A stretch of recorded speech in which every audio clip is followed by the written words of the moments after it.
Y quiero afirmar esta mañana un tiempo, ¿verdad?, en el cual estamos viviendo como congregación, y quiero decir el por qué y qué es lo que nosotros tenemos que hacer en este tiempo. Y quiero hablar un poco con respecto al tiempo de transición. Quiero hablar un poco sobre la transición y algunas transiciones, ¿verdad?, en la palabra del Señor. ¿Y qué tienen en común algunas transiciones que nosotros vamos a ver en la palabra y en que hemos afirmado este tiempo que estamos viviendo ya tangiblemente, más o menos desde el mes de marzo en adelante, ya anunciado desde el año pasado, pero tangible más o menos desde el mes de marzo en adelante, en donde ya pusimos y declaramos que estamos en un tiempo de transición, es un tiempo de comenzar de cero, es un tiempo de comenzar de nuevo, es un tiempo de parar un momentito y es un tiempo de poder fundamentar todo lo que hacemos, ¿verdad?, ya a la luz de las Escrituras. Preguntarnos bien seriamente por qué hacemos lo que hacemos, preguntarnos bien seriamente en dónde sustentamos lo que estamos haciendo como congregación, pararnos frente a la Escritura con responsabilidad, ¿verdad? Y declarar en nuestro corazón: Señor, no queremos ser orgullosos, necesitamos ser quebrantados por ti. Leímos, ¿verdad?, hace un tiempo una palabra en Isaías donde el Señor declara que Él hará cosas nuevas, pero para eso necesitaba romper, ¿verdad?, con ciertas estructuras para que Él pueda posicionar su obra renovadora y su obra nueva en nosotros. Y necesitamos, ¿verdad?, poder pararnos con un corazón humilde, sensible al Espíritu Santo, sensible a la Escritura, entendiendo que el Espíritu Santo tiene que abrir nuestro entendimiento para poder entrar en el tiempo en el cual Dios nos está llevando a la luz de su palabra. Creemos y creo firmemente que el Señor nos está llevando por una senda apacible. El Señor nos está llevando por una senda, y escuche bien esto que también lo vamos a ver hoy día, por una senda de reposo. Amén. Por una senda de reposo. Pero necesitamos entender bien los tiempos, necesitamos entender bien lo que está pasando a nuestro alrededor y lo que está pasando en medio de nosotros. Y hoy día yo le quiero dar la primera parte. ¿Escuchó bien? Hoy día yo le voy a dar la primera parte de lo que le quiero comentar. Y la pila me está jugando, me quiere jugar una mala pasada, parece. ¿Ya? Y quiero partir desde Josué, ¿verdad? Capítulo 3, verso 1 en adelante.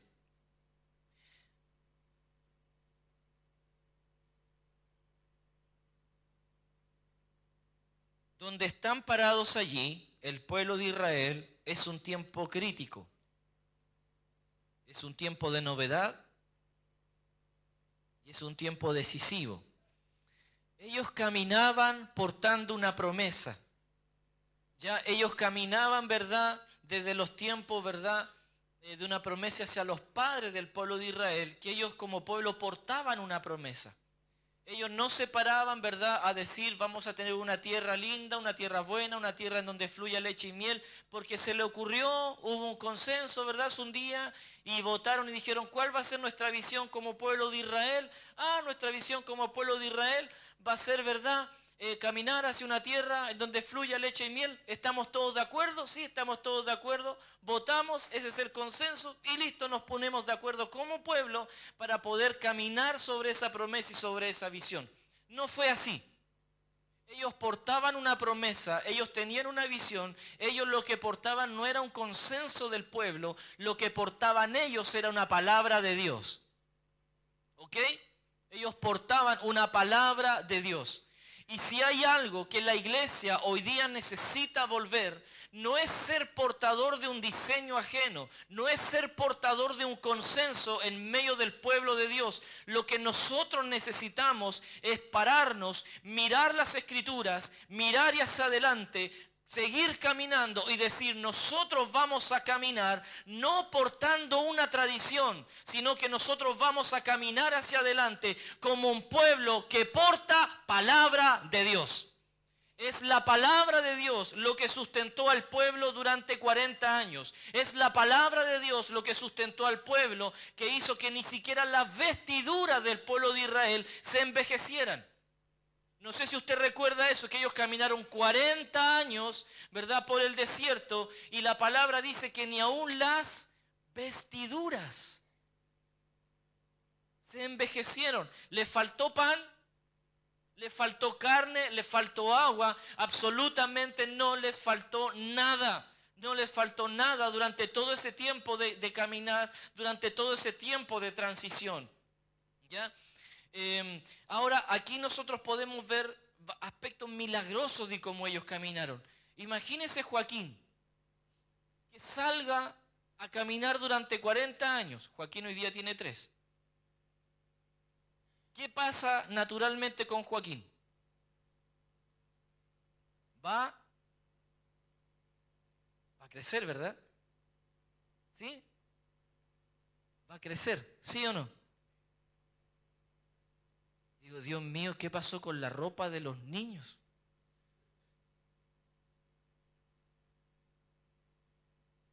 El Señor es milagroso. Y el Señor durante esos 40 años sostuvo de lo más mínimo, a incluso a los gustitos que ellos querían darse un gusto nomás. Moisés, sabes que estamos cansados de pan, de maná. Queremos carnecita. Queremos carne. ¿Listo? Carne les mandó el Señor. Y no cualquier carne. Mandó buena carne. Ahora, amados, ¿por qué ellos fueron alimentados? ¿Por qué ellos fueron sustentados? Ahora, ¿el sol abrasador del desierto a ellos los consumió? No. ¿Por qué? Porque había la nube, ¿verdad?, que caminaba con ellos durante el día. ¿El frío de la noche a ellos los consumió? No. ¿Por qué no los consumió el frío en la noche? Porque había una nube, ¿verdad?, de fuego que también los sustentaba a ellos. Ahora ellos sabían, tú te sales de la nube y afuera hay un sol abrasador, hay serpientes, hay escorpiones que te van a hacer daño. Pero mientras te mantengas bajo la posición, bajo la nube, bajo mi protección, bajo la protección del Señor, al pueblo no le pasó absolutamente nada. Absolutamente nada. Ahora, amados, ¿qué hacía que ellos vivieran de esa manera? ¿Qué hacía que ellos nada los tocara? ¿Qué hacía, verdad, que ellos comieran? ¿Qué hacía que ellos bebieran? ¿Qué hacía que ellos fueran protegidos? El que ellos se hayan puesto de acuerdo o el que ellos portaban una palabra de Dios. Ellos portaban palabra de Dios. Dígale a su hermano que tiene a su ladito, detalle importante, tú tienes que portar palabra de Dios. A ti no te sirven las buenas intenciones. A ti no te sirven tus buenos deseos. Tú tienes que conducirte por una palabra de Dios. Los cambios que vas a hacer en tu casa tienen que hacer por una palabra de Dios. Amado, hay mucha gente que se cambia de ciudad sin palabra de Dios. Hay mucha gente que se cambia de trabajo sin palabra de Dios. Hay mucha gente que hace cambios sin palabra de Dios.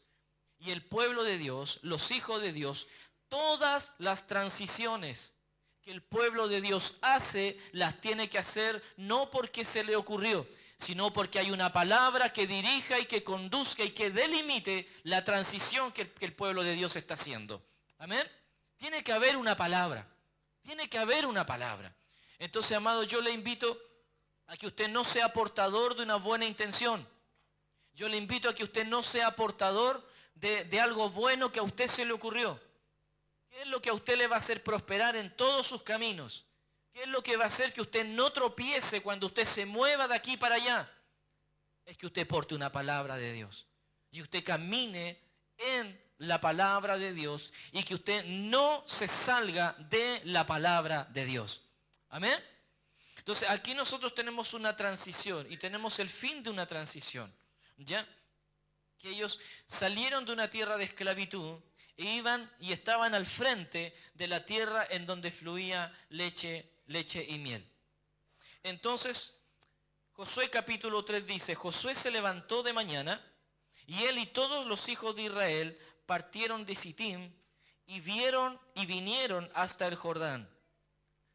¿Y qué pasó allí? ¿Qué pasó allí? ¿Qué palabra aparece después de eso? Reposo. allí antes de cruzar, antes de llegar a la transición, antes de poder, ¿verdad?, llegar a la tierra prometida. Ellos tuvieron que hacer un acto. Y este acto fue reposar. Reposar. Nosotros en la Biblia, nosotros podemos ver tiempos de transiciones. Y aquí tenemos una transición. El pueblo de Israel ya no iba a comer más maná. El pueblo de Israel, ¿verdad?, antes de llegar a la tierra, ellos comían maná, salía agua de la roca, el Señor los alimentaba del cielo, y ellos tenían que entrar a una etapa de siembra y de cosecha. Tenían que transicionar. Ya no podían, ¿verdad?, ser alimentados como antes eran alimentados. Ahora ellos, ¿verdad?, tenían que hacerse responsables. Ellos tenían que confiar en el Señor, de que la tierra que les había dado era una tierra buena. Así que siembra, cosecha.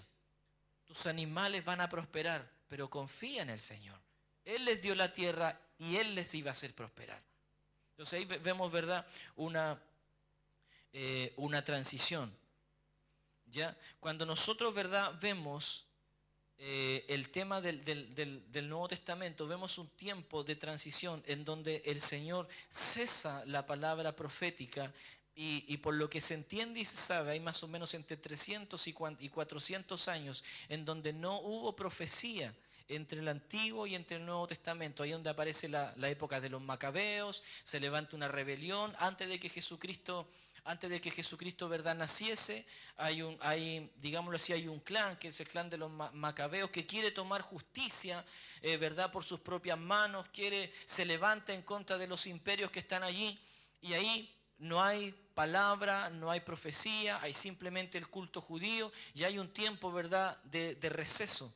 Hay un tiempo de reposo hasta que vuelve y aparece en escena otra vez la palabra del reino, y aparece, ¿verdad?, Juan el Bautista anunciando el arrepentimiento porque el reino de los cielos se ha acercado.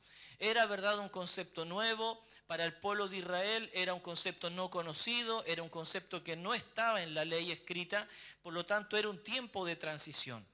Era un tiempo de transición en donde el reino, ¿verdad?, no tenía que imponerse, no iba a volver el trono de David. El pueblo de Israel esperaba el trono de David, que se restaurara el trono de David, pero Juan comienza diciendo, ¿verdad?, y comienza el evangelio: arrepentíos porque el reino de los cielos se ha acercado.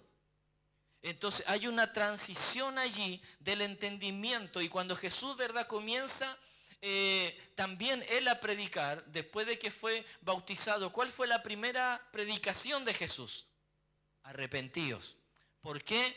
Porque el reino de los cielos se ha acercado. El reino de los cielos se ha acercado.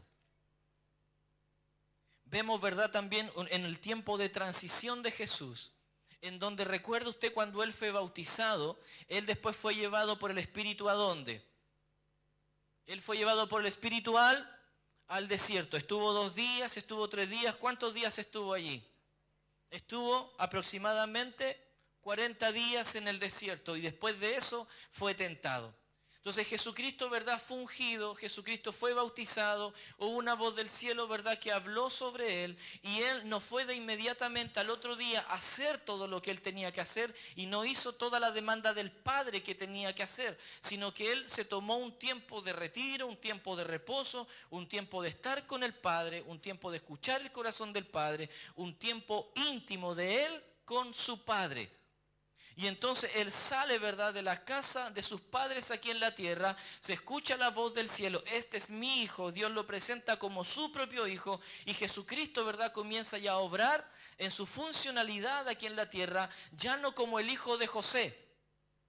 Ya la gente sí lo reconocía: oye, este no es el hijo de... y este no es el hijo de José, y este no es el carpintero, y este no es el que hacía muebles, este no es el que hacía silla. Entonces la gente lo reconocía por donde él había estado. Pero después, ¿verdad?, de que él fue bautizado y de que el Espíritu Santo, ¿verdad?, se abre el cielo y fue reconocido por el Padre como su hijo, él no fue inmediatamente a hacer la obra, sino que él se retiró. Él reposó. Él reposó en el desierto con su Padre. ¿Ya? Ahora, amados, nosotros podemos seguir y tengo una lista larga de varias transiciones más. Dios no cambia. Amén. Dios no cambia. Así que usted tranquilo, yo no estoy diciendo de que Dios cambia. Malaquías 3:6 dice, porque yo Jehová no cambio. Yo no cambio. Entonces, amado, el Señor no cambia. No, usted no crea que esta predicación es decir, pero ¿cómo el Señor? ¿Y por qué ahora? O sea, ¿el Señor cambia? No, mi hermano, el Señor no cambia. ¿Ok? Amén. Pongamos esta base, el Señor no cambia. Dígale a su hermano, el Señor no cambia. El Señor no cambia, ¿ya? Y en eso afírmese, porque no estamos diciendo de que el Señor transiciona, no estamos diciendo de que Dios entra en transición. Esa no es la predicación y no apuntamos a eso, no se trata de eso. Muchos atacan, ¿verdad?, el tema y desconocen a Dios. Y creen, no, si tu Dios no es tan válida la palabra de Dios porque dice que Dios se arrepintió. Ahí en Génesis 6:6. Y se arrepintió Jehová. Cuando Jehová crea al hombre, ¿para qué lo creó?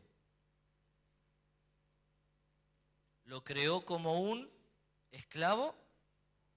¿Lo creó como un árbol? ¿Lo creó como una roca, como un pez? ¿Para qué Dios creó al hombre? ¿O con qué propósito el hombre fue creado?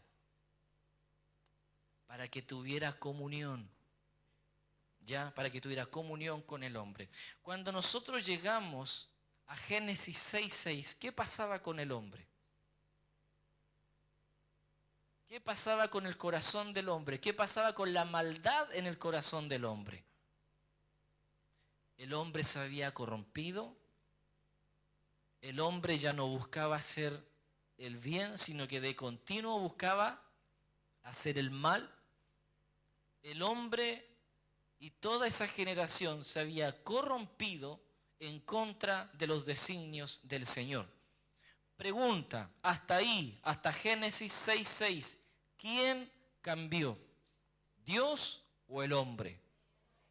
El hombre. Entonces la palabra dice que Dios se arrepintió Jehová, pero en eso Dios escogió una familia. ¿Sí? Usted sabe la historia, ¿verdad? ¿A quién escogió? A ver. 10 puntos para mi hermana, para la prueba final. ¿Ya? Escogió a Noé y su familia, ¿para qué? Para poder comenzar de nuevo, para pactar de nuevo, para poder mostrarse de nuevo, para poder levantar una generación de nuevo.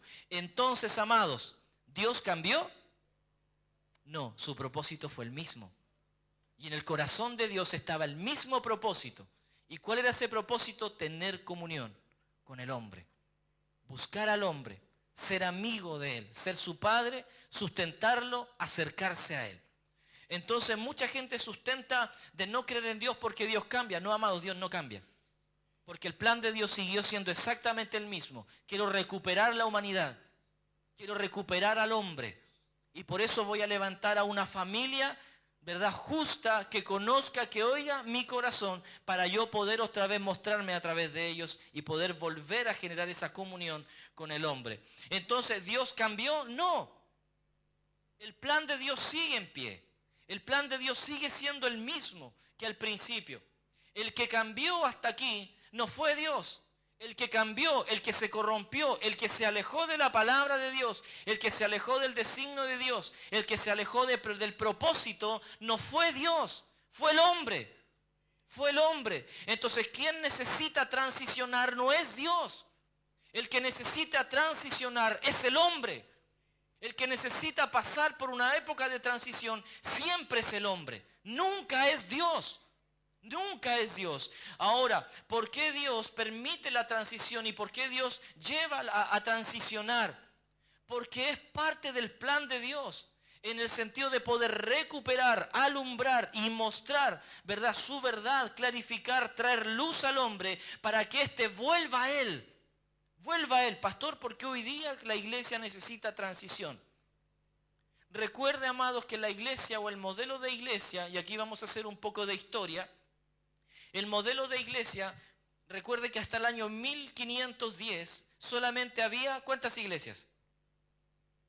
1509. Le recuerdo más, Lutero, hasta antes de Lutero, ¿verdad? ¿Qué pasaba? ¿Cuántas iglesias habían? Varios deditos parados, ¿verdad? Mostrando una sola iglesia. Le voy a mostrar qué pasaba allí antes de Lutero. Recuerden que Lutero llegó a ser doctor en teología o en Biblia. ¿Saben ustedes cuándo Lutero recién pudo leer el Nuevo Testamento? Cuando estudió su doctorado. Antes de eso, ninguna persona, sacerdote, laico, quien tuviera una posición en la iglesia, no tenía acceso al Nuevo Testamento. O sea, hasta el año 1509, con la reforma que hizo Lutero, y ahí Lutero se da cuenta, ¿verdad? Y comienza a pensar y se comienza a ir a la Escritura. Y desde ahí comienza un proceso de reforma, de ahí comienza un proceso de transición. Pero ahí recién comienza. ¿Qué es lo que salió a luz recién en ese proceso? Que la salvación no se compra. La salvación es por gracia. Recién ahí esa verdad salió a luz. Y la iglesia, el pueblo de Dios, comenzó con un proceso de transición que duró años. Persecuciones, mucha gente murió. Mucha gente murió en esa transición. Si usted va en Europa, no recuerdo ahora dónde bien, pues yo creo que un día les conté, hay una iglesia o un templo, ¿verdad?, que está levantada solamente con huesos de los cristianos, de los reformadores, para recordar a la gente, ¿verdad?, de que ellos, por creer esta verdad, la iglesia oficial decía que ellos eran paganos. Entonces, esta transición, amados, duró años, hasta que al fin se cimentó. Pero, amados, de ahí, Lutero siguió con algunas prácticas, ¿verdad?, porque él cambió eso en su mente. Pero él siguió con prácticas, ¿verdad?, que nosotros hoy día decimos, está mal.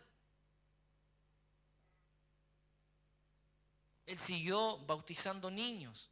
Él siguió con una práctica litúrgica. Él no cambió la liturgia. Él cambió solamente el concepto de salvación. Pero recién en el año 1500, antes, ¿qué pasó antes de Lutero? ¿Qué pasó con la iglesia? ¿Qué pasó con el pueblo de Dios antes de Lutero? ¿Usted cree que si un sacerdote no conocía el Nuevo Testamento, la gente iba a ser empoderada de la palabra de Dios? La verdad es que no. Y hubo un tiempo de oscurantismo en la iglesia, en donde el sacerdote decía, tienen que traerme 1,000 pesos, 1,000 pesos. Tienen que pagar por esto, pagamos por esto otro. Tienen que hacer esto otro, hacemos esto otro. Hay que matar a ese, lo matamos a nombre de la iglesia. Recuerden las cruzadas. Matanzas atroces. ¿En el nombre de quién?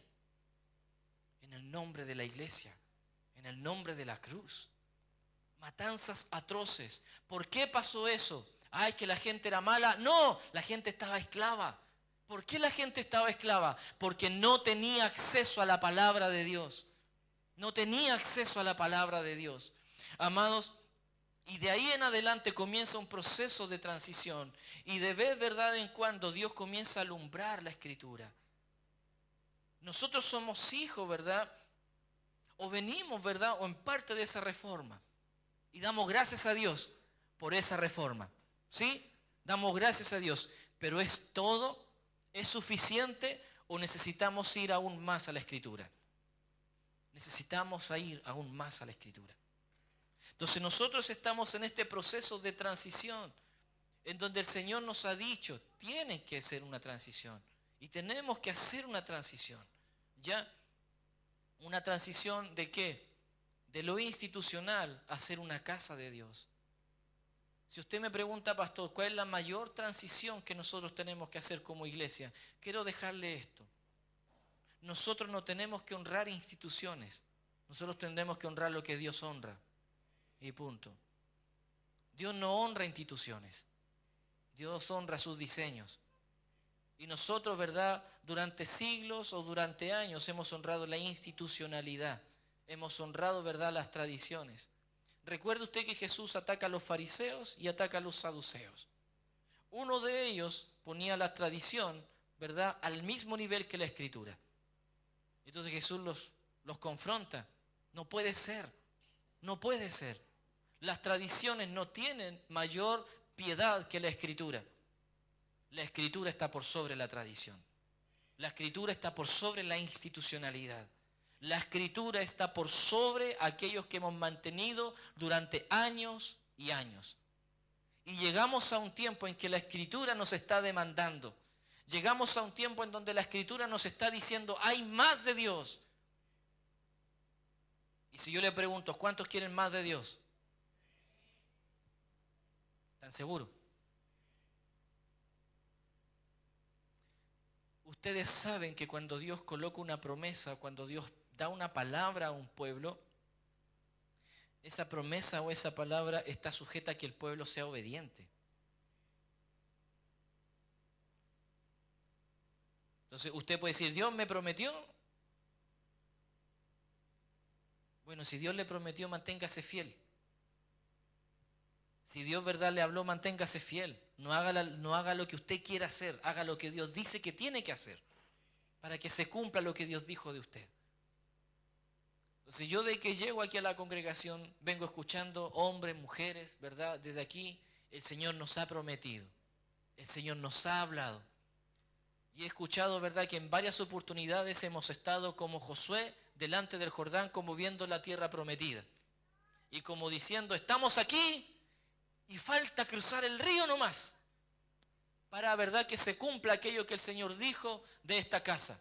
Bueno, amados, estamos en un tiempo crucial. Y estamos en un tiempo en donde, ¿por qué tomamos las decisiones que hemos tomado? De parar, ¿verdad?, algunas cositas. De poder parar, ¿verdad?, de poder detenernos, poder mirar lo que estábamos haciendo y poder mirar hacia adelante en cómo lo vamos a hacer. Y la declaración fue la siguiente. Y la convicción que tuve en el corazón fue la siguiente. Y créame que costó tomar la decisión. Y aquí estoy hablando a la casa. No hay visitas, creo. Estoy hablando a la casa. ¿Sí? Y la convicción, y créame, no le pregunté a nadie. No le pregunté al liderazgo, porque hubo una convicción de que teníamos que hacer una transición. Y si preguntaba, nos íbamos a demorar un par de años más. Y el asunto fue lo siguiente. Tienen que aprender a reposar. La iglesia de Dios tiene que aprender a reposar. Porque estábamos tan acostumbrados a llenar agenda de actividades. Estábamos tan acostumbrados a movernos por el activismo, por la agenda, que cuántos de nosotros buscábamos al Señor solamente porque Él es nuestro deleite. ¿Cuántos de nosotros buscábamos al Señor solamente porque teníamos algo que hacer el fin de semana? ¿Cuántos de nosotros, líderes, maestros, músicos, yo mismo, buscábamos al Señor solamente porque había una asignación dada y teníamos que cumplir con la asignación? Eso tenía que perecer. Eso tenía que perecer. Porque el pueblo de Dios, cuando aprende a reposar, realmente aprende a saber que no somos nosotros los que hacemos las cosas. No somos nosotros los que provocamos un avivamiento. No somos nosotros los que provocamos el que la gente pueda venir a la casa del Señor. Nosotros podemos hacer 1000 campañas evangelísticas, pero si no estamos reposados en el Señor, vamos a ser los mismos de aquí a 10 años más. Pero cuando la casa del Señor comienza a reposar y a conocer quién es Dios, esta casa se va a llenar de pan. Y todo aquel que tenga hambre va a venir a buscar pan. Y lo que va a encontrar va a ser pan, no actividades.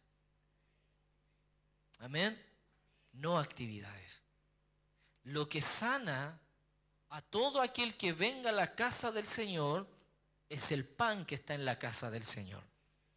No las actividades lindas que nosotros podamos promover. Es el pan de la casa. Es el pan el que alimenta, es el pan el que hace crecer, es el pan el que sustenta, es el pan del cielo el que sana. Jesucristo, ¿verdad? Dice, yo soy el pan de vida. Yo soy el pan de vida. Mientras Jesucristo sea glorificado aquí en la casa y podamos reposar en que Él es el que hace y no nosotros los que planificamos y movernos simplemente como la iglesia obediente a lo que Él está haciendo, nosotros vamos a aprender a conocer el reposo del cielo. Ahora, amado, la palabra, ellos tenían que descansar. Nadie se enfermó. Nadie se enfermó. Murió sí una generación. ¿Y por qué murió una generación? Por no creer. ¿Por qué murió una generación? Porque cada vez que se levantaban ídolos a Egipto, la gente prefería deleitarse en los ídolos de Egipto que en vez del Dios que los había sacado a libertad. Entonces yo le invito esta mañana, deleítese en el Dios que los sacó a libertad. Y no se deleite en las actividades que podemos hacer. Si usted se deleita en las actividades que podemos hacer, usted erró. Y usted está poniendo la vista en un ídolo. Su vista tiene que estar puesta en el Señor que le salvó. Ahí tiene que estar puesta su vista. ¿Amén? ¿Amén? Reposar. Reposar. Cada vez, yo recuerdo, ¿verdad? Y mientras en la semana pensaba en esto, recordaba mi tiempo de presidente de la Unión de Jóvenes. O de secretario y de tesorero. Primera reunión del año. Después de las vacaciones, marzo. La primera reunión, ¿verdad?, del año. Chiquillos, estamos aquí reunidos el directorio, el liderazgo, o quienes quieran, ¿verdad? Y la pregunta era una sola. ¿Me va a disculpar? ¿Qué cuestión vamos a hacer durante el año? ¿Para dónde nos vamos a enfocar? ¿Cuál va a ser el énfasis? Ah, el énfasis va a ser tal cosa. ¡Eh! ¡Buena idea! ¿Estamos de acuerdo? Sí, oremos, ya, listo. Y después, Señor, te presentamos el programa, éramos repatúos. Ni siquiera ayunábamos, no buscábamos, ninguno llegaba diciendo, el Señor dice. Nosotros planificábamos en media hora, una hora, después comíamos completos, tomábamos un rico té y estábamos más pendientes en sacar luego un calendario para comer los completos, pues mi hermana Luisa, que estaban ahí servidos. Y listo, presentar un programa después a los jóvenes. Listo, chiquillos, les tenemos este programa. Votemos, todos votaban, estamos listos. Listo, Señor. Así nos vamos a mover durante el año. Gracias, Señor. Tú nos hablaste. Y el Señor, yo creo que miraba para abajo y decía, ¿en qué momento yo te hablé?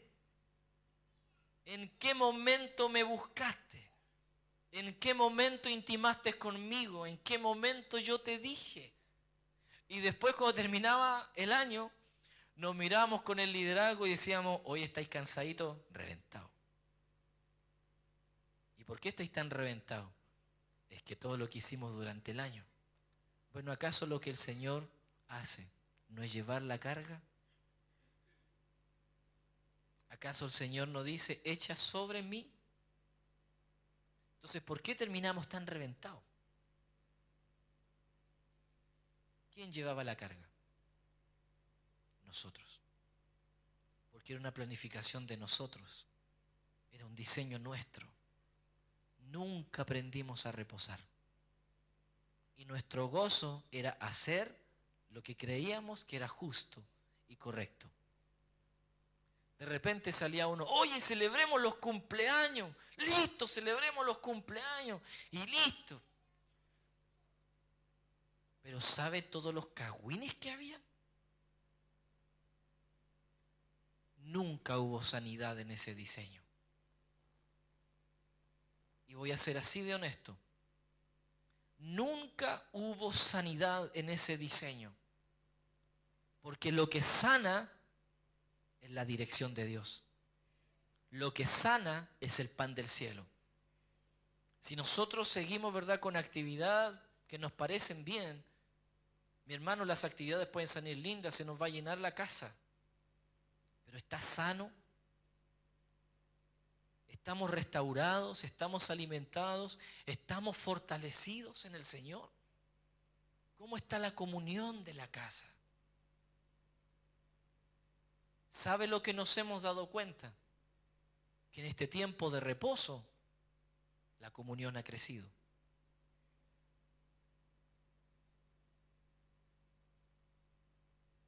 Aprendimos una sola cosa. Señor, las actividades no nos sirven. Necesitamos aprender a reposar, a esperar en ti. ¿Sabe, amado, lo que pasa con el activismo en la iglesia? Que gente se muere en el camino, gente se cansa en el camino. Posicionamos a gente que no tiene carácter, posicionamos a gente que no tiene integridad. ¿Por qué? Por sacar adelante la actividad. Por creer que tenemos que hacer lo que tenemos que hacer porque lo propusimos así y tenemos que sacarlo adelante como sea, porque a fin de año nos van a pedir cuentas de lo que al principio de año dijimos que teníamos que hacer. ¿Sabe cuánta gente se perdió en esa etapa? ¿Cuánta gente corrompida pusimos a servir en la casa del Señor por sacar adelante una actividad? ¿Y usted cree que el Señor recibía eso como un olor grato, como una ofrenda fragante delante de Él? La verdad es que yo, como presidente a veces de la Unión de Jóvenes, ni a mí me gustaba, pero lo hicimos. Entonces imagínense que si ni a mí me gustaba, ni miraba para el cielo, ni buscaba el rostro del Señor, porque si a mí no me gustaba, pero lo sacábamos adelante, gloria a Dios.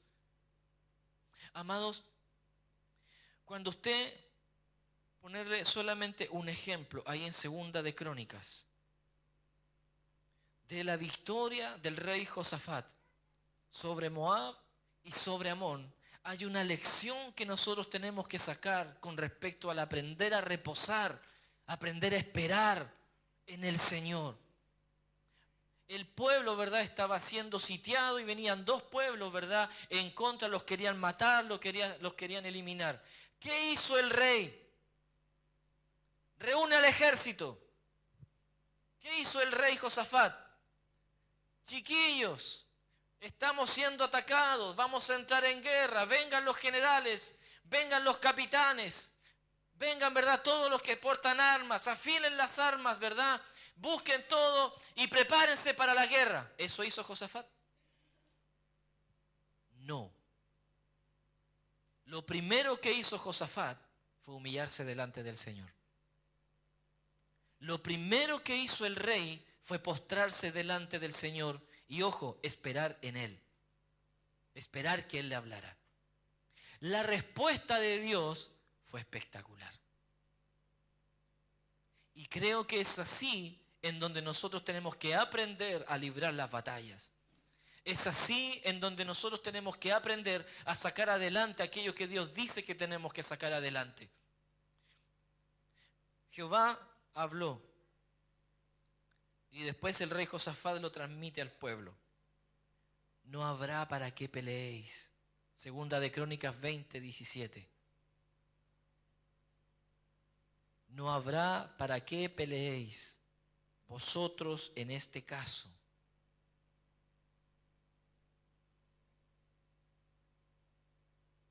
Póngalo adelante para que lo leamos. Segunda de Crónicas 20:17. No habrá para qué peleéis vosotros en este caso. Paraos, estad quietos y ved la salvación de Jehová con vosotros. Oh Judá, oh Jerusalén, no temáis ni desmayéis. Salid mañana contra ellos, porque Jehová estará con vosotros. Y aquí hay una indicación del Señor al pueblo. ¿Y cuál es la indicación? Afilen hachas, saquen espadas, prepara el ejército. ¿Cuál es la indicación del Señor? Parad quietos, paraos. Estad quietos. ¿Pero por qué estar quietos, Señor? Para que veas. Para que veas. Pero si tú no paras en tu corazón, si tú no reposas en tu corazón, tú no vas a ver la salvación que viene de Jehová. Nosotros como casa debemos aprender a reposar en el Señor. Como casa, como matrimonio, como varón, como mujer, usted tiene que aprender a esperar en el Señor. ¿Para qué? Para que conozca que la salvación no viene de sus fuerzas, sino que la salvación proviene de Jehová. Amén. La salvación proviene de Jehová. La restauración proviene de Jehová. La sanidad proviene de Jehová. La fortaleza proviene de Jehová. Proviene de Jehová. Ahora la siguiente indicación es: párense mañana y caminen. Yo creo que el pueblo iba dispuesto a pelear. Yo creo que el pueblo iba dispuesto, ¿verdad?, a matar ahí. Jehová está con nosotros, los vamos a matar. Pero Jehová había dicho: no habrá para qué peleéis. Ustedes simplemente van a ver lo que yo voy a hacer por ustedes. Cuando el pueblo llegó al lugar de la batalla, ¿con qué situación se encontró? Se encontró con que los dos pueblos habían sido aniquilados. Hubo confusión, Jehová confundió y los dos pueblos fueron aniquilados. El pueblo de Dios no tuvo que tomar una espada, el pueblo de Dios no tuvo que matar a nadie, simplemente el pueblo de Dios tomó la riqueza y se encontraron con gran riqueza. Simplemente el pueblo allí conoció que Jehová es Dios, que de Él viene la salvación y de que Él era su provisión. Él era su provisión. Entonces, amados, cuando nosotros nos desesperamos incluso por nuestra provisión, incluso, amado, cuando usted no tenga nada en su despensa, usted que no salga a la calle como loco. Usted espere. Humíllese delante del Señor. Y Él va a soltar su palabra sobre usted. Amén. Aunque la higuera no florezca, y usted sabe lo que viene. Dígalo a ver. Y con todo, yo me alegraré. Con todo yo me alegraré. Yo le invito, amado, aprenda a esperar en el Señor. Y Él va a hacer. Salmo 37.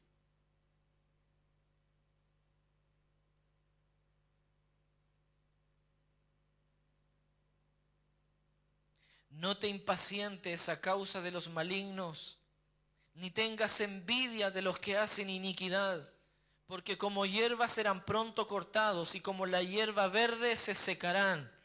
Tú, pueblo de Dios, confía en Jehová y haz el bien. Y habitarás en la tierra y te apacentarás de la verdad. Deleítate asimismo en Jehová y Él te concederá las peticiones de tu corazón. Encomienda a Jehová tu camino y confía en Él y Él hará. Él hará. Yo recuerdo que le enseñó una vez lo que es la palabra encomienda. Encomienda a Jehová tu camino, se lo voy a traer a la memoria. Haga de su vida un rollito y se le entrega al Señor, para que Él tenga la autoridad de abrir, de sellar y de seguir escribiendo. Pero mientras usted no haga de su vida como un rollito que está puesta en las manos del Señor, para que Él haga, para que Él escriba, para que Él rompa sellos, Entonces yo le invito, encomienda, dale a Jehová la autoridad de romper sello, de escribir y de estar en las manos de Él todo el tiempo que Él amerite. Y confía en Él y Él hará. Él hará. Amén. Él hará. Él hará.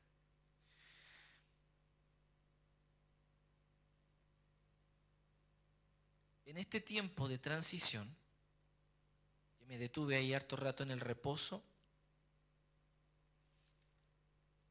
pastor, porque la pregunta surge, ¿transicionar de qué a qué?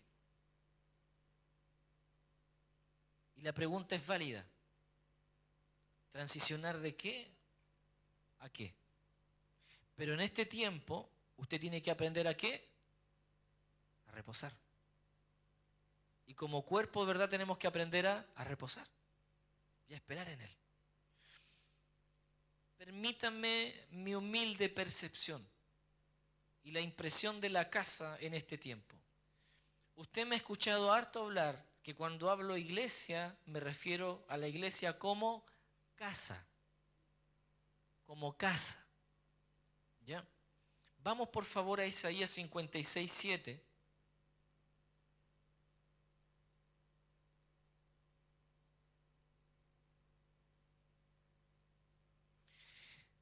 ¿A qué tenemos que transicionar? ¿De qué a qué? Y se la voy a hacer así rapidito para poder llegar a la casa. Debemos transicionar de ser una institución a ser una familia. Tan reentusiasmado, ¿eh? Debemos, y lo voy a decir de nuevo, para que su amén afirme esto. ¿Ya? Si alguien está durmiendo, hermano, es tiempo de que le coloque corriente, pellizquelo. Ahora tiene permiso para poder hacer algo. Lo voy a decir de nuevo. Debemos transicionar en trabajar como una institución a ser una casa, a ser una familia. ¿Amén? Esa es la transición. No debemos, ¿verdad?, seguir pensando como una institución, no debemos seguir pensando como una empresa, no debemos seguir administrando todo esto con un pensamiento de gerente, sino que necesitamos, ¿verdad?, volver a un diseño escritural de cómo Dios ve a su pueblo, de cómo Dios ve a la iglesia, de cómo Dios nos ve a nosotros en un conjunto. Dios no nos ve como una institución. Dios nunca ha visto a su pueblo como una institución. Dios nunca ha visto a la iglesia como una institución. Incluso el pueblo de Israel cuando estaba, ¿verdad?, en Egipto, ahí en Éxodo, ¿verdad?, 4, usted va a ver la declaración de Dios a Moisés. Dios trata a Moisés como un término muy familiar. Trata al pueblo de Israel con un término muy familiar. Deja ir a mi hijo. Ya te he dicho, Israel es mi primogénito. Por lo tanto, deja ir a mi hijo. El pastor Manuel la semana pasada decía, ¿verdad?, que en el Antiguo Testamento no aparecía la palabra padre allí, en el Antiguo Testamento. Y esto, en el Antiguo Testamento. Y esto es a causa de la piedad judía. ¿Ya? Pero cuando usted lee el Antiguo Testamento, lee cómo Dios trata, ¿verdad?, a su pueblo, siempre hay una actitud de familia. Nunca una actitud lejana. Deja ir a mi hijo. Deja ir a mi primogénito. Mi hijo eres tú. Incluso también dice que el que toca a su pueblo, toca a la niña de sus ojos. Cercanos, amados por un padre. Entonces, cuando nosotros, ¿verdad?, podemos ver la actitud de Dios hacia el pueblo, la actitud de Jesús, ¿verdad?, hacia la iglesia, hacia el pueblo de Israel, siempre fue una actitud de familia. Incluso Dios, cuando hace, aquí quiero detenerme, cuando hace el lugar de su morada, Dios usa una palabra muy especial. Dios hace una palabra muy especial, que quiero que con esto podamos terminar y orar esta mañana. Pero Dios cuando se refiere a su pueblo, por favor, voy a hacer a lo mejor voy a repetir mucho esto, pero por favor entendamos, Dios no bendice instituciones. ¿Ok? Dios no bendice instituciones. Dios bendice su casa. ¿Ok? Dios bendice su casa. ¿Ya? ¿Qué bendice Dios? Su casa. Su casa. Isaías, ¿verdad? 56. Y leámoslo todo hasta el 7, que es hermoso lo que dice el Señor. Así dijo Jehová, guardad derecho, haced justicia, porque cercana está mi salvación para venir, y mi justicia para manifestarse. Bienaventurado el hombre que hace esto, y el hijo del hombre que lo abraza, que guarda el día de reposo para no profanarlo, que guarda su mano de hacer todo mal. Y al extranjero que sigue a Jehová, no hable diciendo, me apartará totalmente Jehová de su pueblo. Ni diga el eunuco, he aquí yo soy árbol seco. Porque así dijo Jehová, a los eunucos que guarden mis días de reposo y escojan lo que yo quiero y abracen mi pacto, yo les daré lugar donde... En mi casa y dentro de mis muros, y nombre mejor que el de hijos e hijas, nombre perpetuo les daré, que nunca perecerá. Y a los hijos de los extranjeros que sigan a Jehová para servirle y que amen el nombre de Jehová para ser sus siervos, a todos los que guarden el día de reposo para no profanarlo y abracen mi pacto, y yo los llevaré. Diga conmigo, Jehová nos llevará a mi monte santo y los recrearé en mi casa de oración. Dígale a su hermano, el Señor te va a recrear. Tú no tienes que buscar cómo recrearte en la casa del Señor. Él te va a recrear. Liderazgo, todos los que tenemos una posición de jóvenes, donde usted quiera que esté, usted no busque hacer actividades, usted deje que el Señor los lleve. Y en mi casa de oración, sus holocaustos y sus sacrificios serán aceptos sobre mi altar. Lea conmigo de aquí en adelante. Porque mi casa será llamada casa de oración para todos los pueblos. Cuando yo le digo la palabra casa, ¿qué es lo que usted se imagina? ¿Dónde está su casa? ¿Dónde está su casa? Y usted va a pensar en una dirección. Marco, ¿dónde es? Lastra 200. General Prieto 528. Y cuando a usted le preguntan, ¿dónde está tu casa? ¿Qué es lo primero que usted responde? La dirección. La dirección. Bueno, para Dios eso no es casa.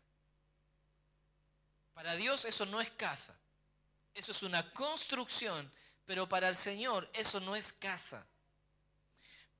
En la Biblia hay dos palabras que se traducen como casa, y esta es una de ellas. Y la segunda palabra que no quiero tocar ahora, que se traduce como casa, es en el hebreo baná, y esa es una construcción. Eso es albañilería, eso es construcción. Pero aquí en Isaías, ¿verdad?, aparece la palabra en hebreo que es bayit.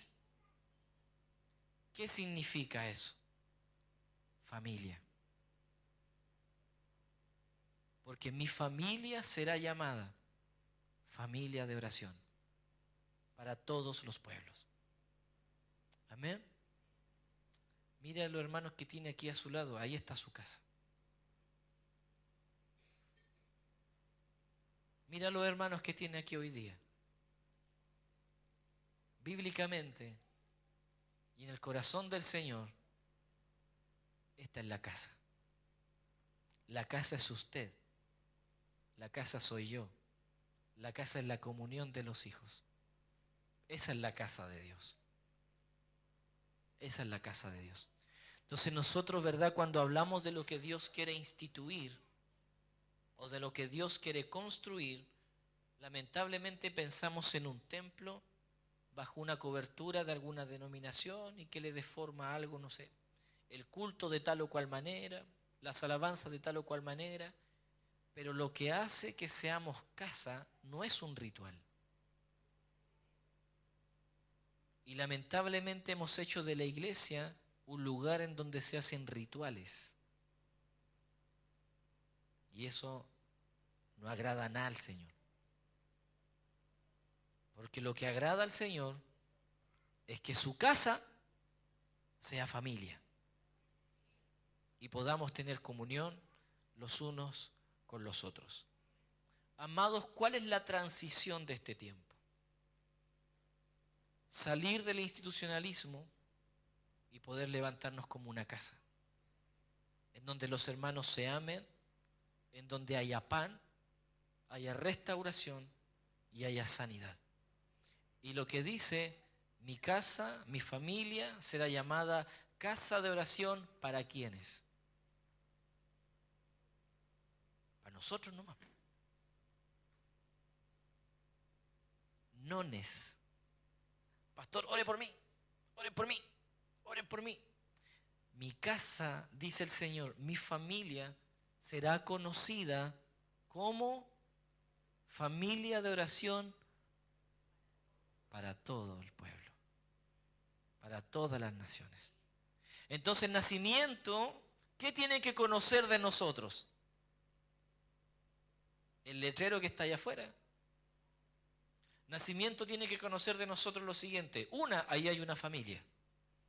Mira cómo se aman. Segundo, están orando por nosotros. ¿Amén? Que la gente sepa que estamos orando por ellos. Casa de oración para todos los pueblos. Pero para primero orar por los otros, nosotros tenemos que orar como uno. Ser familia. Amén. Pongámonos en pie. Oramos al Señor.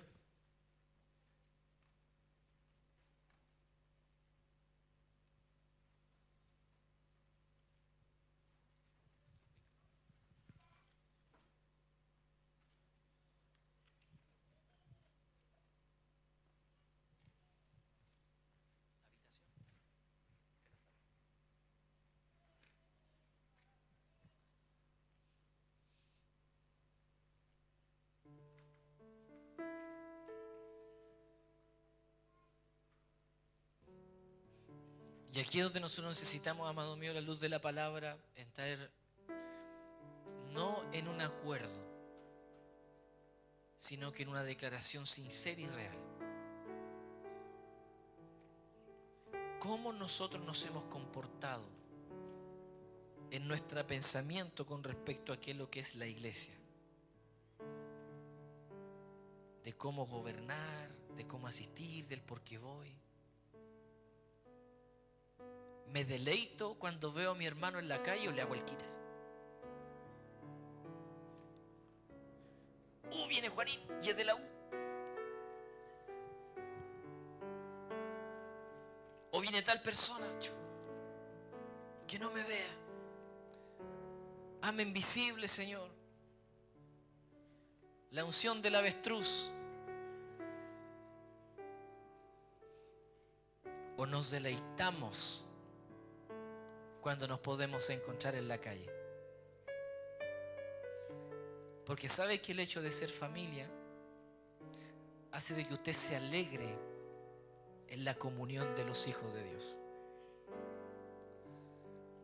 Y pasa a ver un sentimiento tal,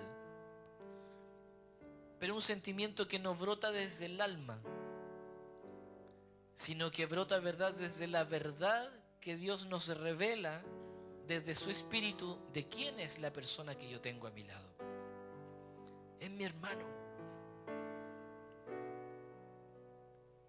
Y en él hay de Cristo. Y en él hay pan del cielo. Por lo tanto, en cada uno de nosotros hay alimento para poder compartir. Porque Cristo no instituyó su cuerpo sobre el pastor, sino que el cuerpo de Cristo somos todos nosotros. Y si el cuerpo de Cristo está en cada uno de los que está aquí, en cada uno de los que está aquí hay revelación del Padre.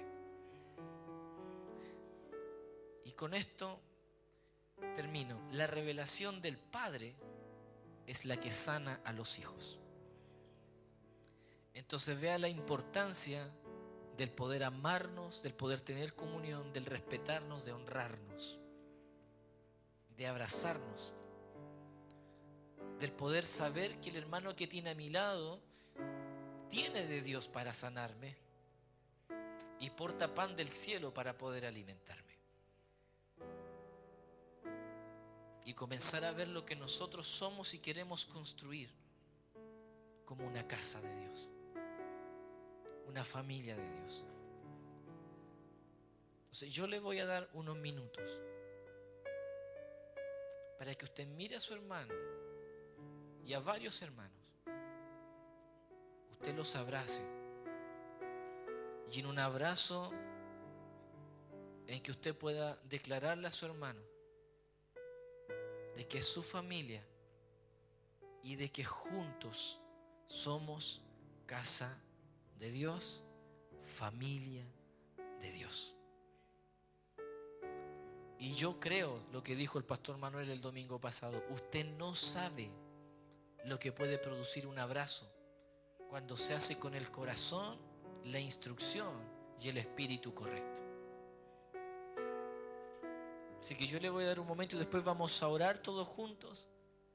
Pero antes yo le invito a abrace a su hermano. A lo mejor usted nunca le ha dicho a alguien te amo, que no sea su esposa. Pues yo le invito a que le diga a su hermano, te amo. Eres una bendición y necesitamos ser casa de Dios. Necesitamos ser casa de Dios. Necesitamos ser casa de Dios. Dele un abrazo a su hermano. Abrácelo. Bendígalo. Y por favor no se vaya. Vamos a terminar orando después, ¿ya? Bendiga. Bendiga. Dígale te amo, el Señor te ama, el Señor te conoce.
Raulito. Marcial. Marcial.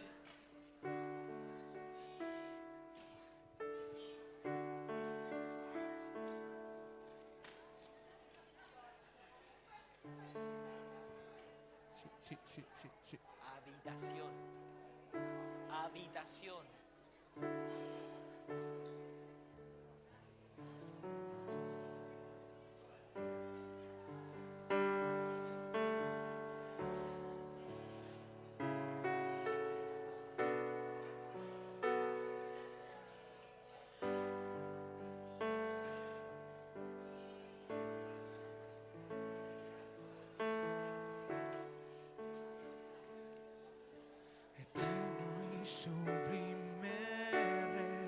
tome a alguien, vengamos aquí adelante a cantar esto al Señor.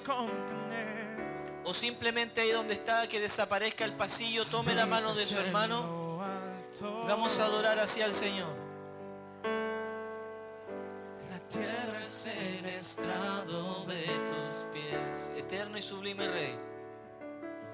Eterno y sublime Rey. El cielo no te puede contener.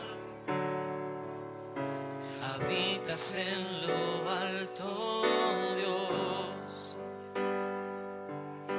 La tierra es el estrado de tus pies, eterno y sublime Rey. Eterno y sublime Rey. El cielo no te puede contener.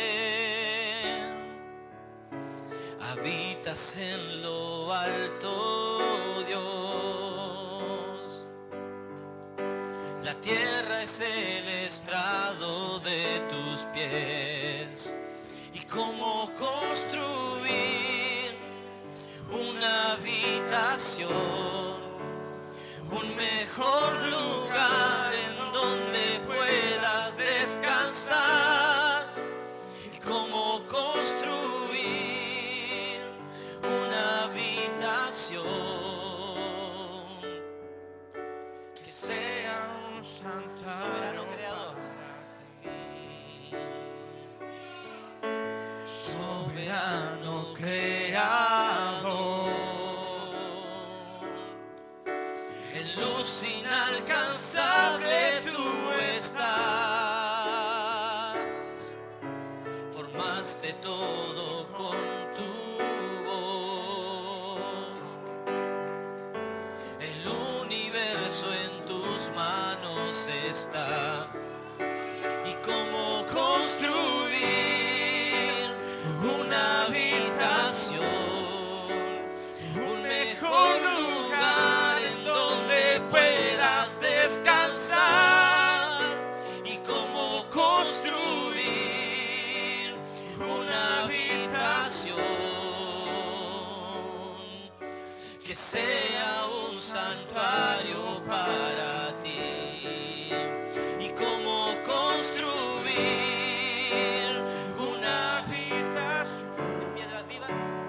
Un mejor lugar en donde puedas descansar. ¿Y cómo construir una habitación que sea un santuario? Tome fuerte la mano de su hermano y vamos a declarar esto. En piedras vivas escogiste habitar, en débiles hombres tu gloria mostrar, edificados en la piedra angular, somos tu iglesia, tu hogar.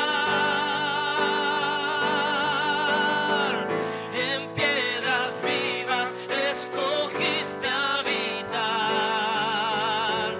en débiles hombres tu gloria mostrar, edificados en la piedra angular, somos tu iglesia, tu hogar. Somos tu iglesia, tu hogar.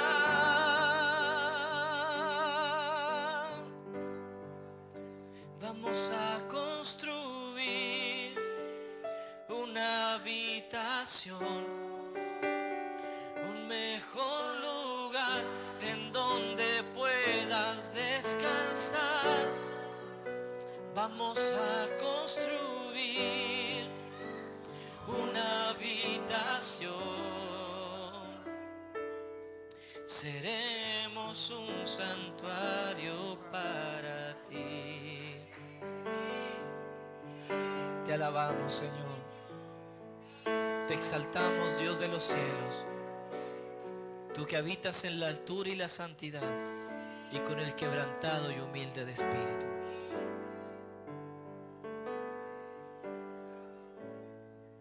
Señor, a ti te preguntaron cuál era el primero y más grande mandamiento.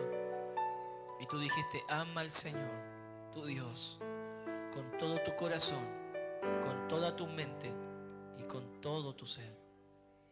Y el segundo es semejante, ama a tu prójimo como a ti mismo. Padre, haznos crecer en amor, en ese amor sincero, en ese amor puro que procede del trono. Señor, ayúdanos a mantener ese amor que todo lo puede, que todo lo soporta, que todo lo sufre, que no busca lo suyo, que no busca lo suyo. Señor, te amamos, te amamos, te amamos, Señor.